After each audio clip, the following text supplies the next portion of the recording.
देखो आज मैं मस्त अपने थार के साथ ऑफ रोडिंग कर रहा था और खूब ढेर सारी कलाबाजियां मार रहा था, लेकिन तभी गाड़ी चलाते चलाते मेरा पेट खराब हो जाता है यार। इसलिए मैं जल्दी से गाड़ी को साइड में लगाकर उतरकर नदी के किनारे भागने लगता हूँ। वैसे ये जगह तो बढ़िया है, लेकिन भाई मेरे को शर्म आ रही है यार, कोई मेरे को देख ना ले। A few moments later. चलो यार अब तो सारा काम हो गया, अब चलता हूँ।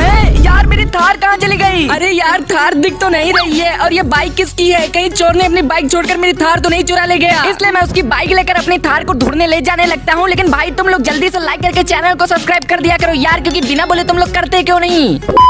अरे यार मुझे लगता है घर। अरे ये क्या भाई, ये रही मेरी थार। पता नहीं कौन यहाँ लाकर खड़ा चढ़ गया, मैं तो इसे लेकर अपने घर जा रहा हूँ। बाकी तुम लोग को आइडिया होगा कौन लाया है यहाँ पर।